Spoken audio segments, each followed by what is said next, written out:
আসসালামু আলাইকুম। বিসমিল্লাহির রহমানির রহিম। প্রিয় চাষি ভাই, আশা করি সবাই ভালো আছেন, সুস্থ আছেন।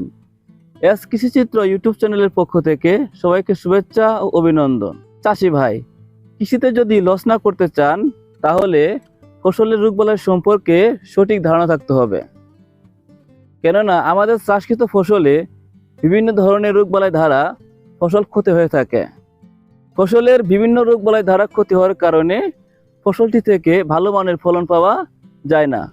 আর এর জন্য প্রত্যেকটা চাষি ভাইকে তার চাষকৃত ফসলের রোগ সম্পর্কে সঠিক ধারণা থাকতে হবে।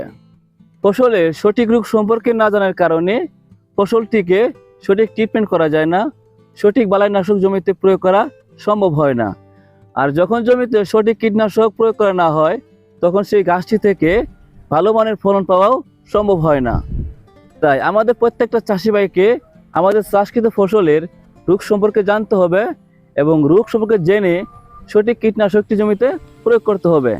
আর যখনই সঠিক কীটনাশকটি জমিতে প্রয়োগ করতে পারবো তখনই আমাদের চাষকৃত ফসলটি থেকে ভালো মানের একটি ফলন পাওয়া সম্ভব। চাষি ভাই, আপনারা যারা সারা বছর জুড়ে সবজি ফসল চাষ করে থাকেন, বিশেষ করে লতানো জাতীয় যে সবজিগুলো রয়েছে সেসব ফসল চাষ করে থাকেন, আর সেসব ফসলগুলোতে একটি সমস্যা বা একটি রোগ প্রতিনিয়ত ফেস করতে হয়। বিশেষ করে যারা লাউ জাতীয় ফসল চাষ করেন তাদের বেলায় এই রোগটি বেশি লক্ষ্য করা যায়। আর তা হলো লাউ গাছের পাতা হলুদ হয়ে যাওয়া। এই লাউ গাছের পাতা হলুদ হয়ে যাওয়া সামান্য রোগ মনে হলেও এটিকে সামান্য রোগ মনে করা কোনো সুযোগ নেই। কেননা এই লাউ গাছের পাতা হলুদ হয়ে যাওয়ার কারণে ফসলের উপর মারাত্মকভাবে প্রভাব পড়ে। লাউ গাছের পাতা হলুদ হয়ে যাওয়ার কারণে গাছে ফুল ও ফলের সংখ্যা কম হয়ে থাকে।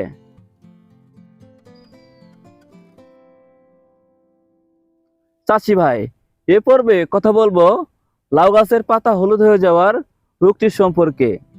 জানার চেষ্টা করব কি কি কারণে লাউ গাছের পাতা হলুদ হয়ে যায় এবং হলুদ হয়ে যাওয়ার রোধে আমরা কি ধরনের বালাইনাশক জমিতে প্রয়োগ করব। কোন ধরনের বালাইনাশক জমিতে প্রয়োগ করলে এই লাউ গাছের সমস্যাটি থেকে গাছকে রক্ষা করা যায়। এ সমস্ত সকল বিষয় নিয়ে আপনাদের মাঝে বিস্তারিতভাবে আলোচনা করার চেষ্টা করব। তাই আপনারা যারা লাউ চাষি রয়েছেন তাদের জন্য ভিডিওটি অত্যন্ত গুরুত্বপূর্ণ। অতএব সম্পূর্ণ ভিডিও দেখার বিনীত অনুরোধ রইল।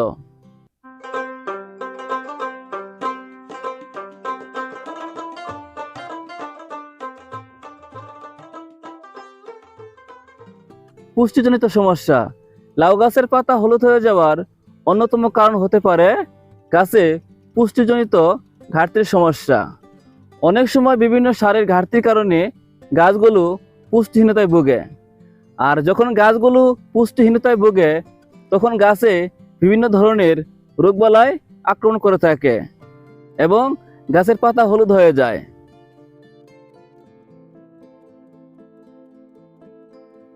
চাষি ভাই, গাছের যে পাতাগুলো রয়েছে সেই পাতাগুলোর মাঝশিরা সবুজ থাকলেও এর আশেপাশে অংশটুকু রয়েছে সেই অংশটুকু হলুদ ভাব লক্ষ্য করা যায়। আর এটি ক্লোরোসিসের চিহ্ন, যা নাইট্রোজেন সারের ঘাটতি জনিত স্পষ্ট লক্ষণ। নাইট্রোজেন সমৃদ্ধ যে সারগুলো রয়েছে সেই সারগুলো যদি কোনো কারণে গাছে ঘাটতি হয়ে থাকে তাহলে গাছের যে পাতাগুলো রয়েছে সেই পাতাগুলোর শিরা সবুজ থাকলেও এর আশেপাশে অংশটুকু হলুদ ভাব লক্ষ্য করা যায়। অথবা গাছে যদি কোনো ধরনের ক্যালসিয়াম ম্যাগনেসিয়াম সারের ঘাটতি লক্ষ্য করা যায় তাহলেও গাছের পাতা এই হলুদ হয়ে যাওয়ার সম্ভাবনা রয়েছে।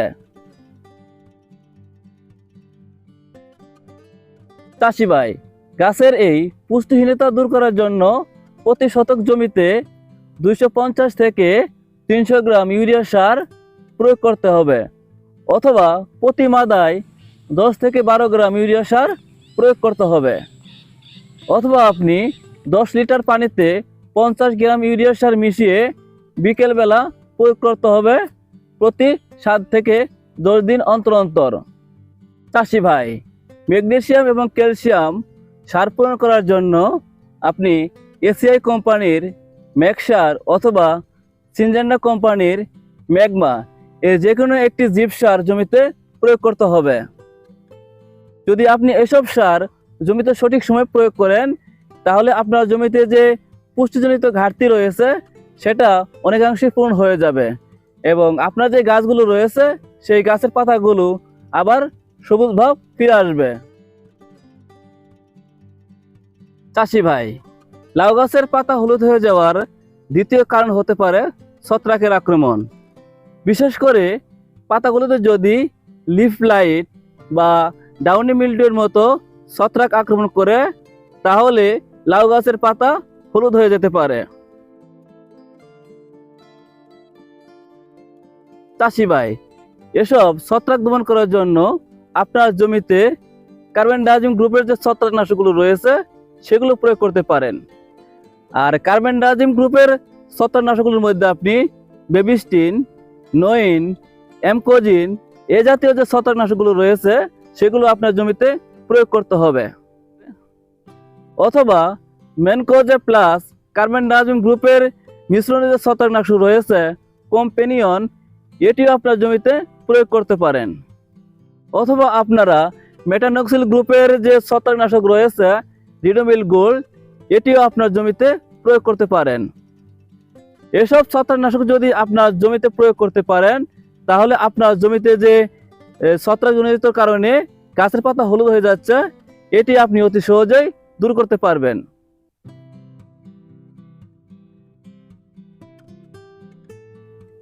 চাষি ভাই, পোকামাকড়ের আক্রমণ। লাউ গাছের পাতা হলুদ হয়ে যাওয়ার তৃতীয় যে কারণ হতে পারে গাছে পোকামাকড়ের আক্রমণ।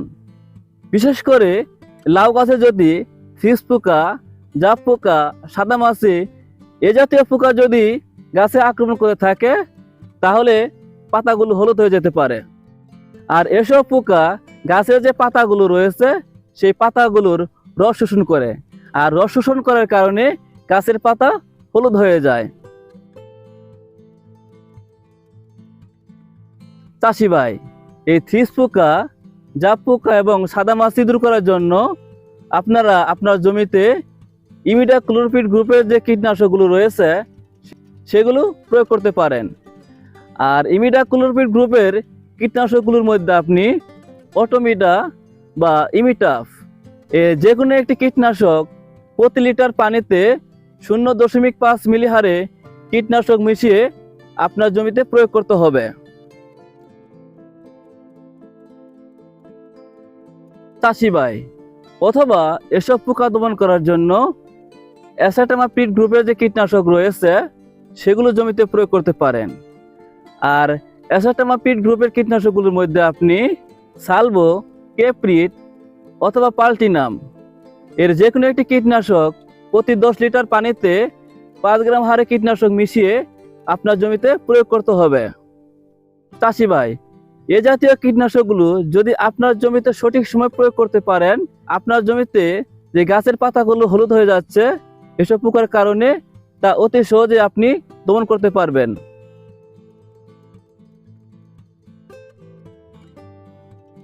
চাষি ভাই, ভালো ফলন পাওয়ার পূর্ব শর্ত হলো গাছকে সুস্থ রাখা। আর গাছকে সুস্থ রাখার জন্য সঠিক ট্রিটমেন্ট খুবই প্রয়োজন।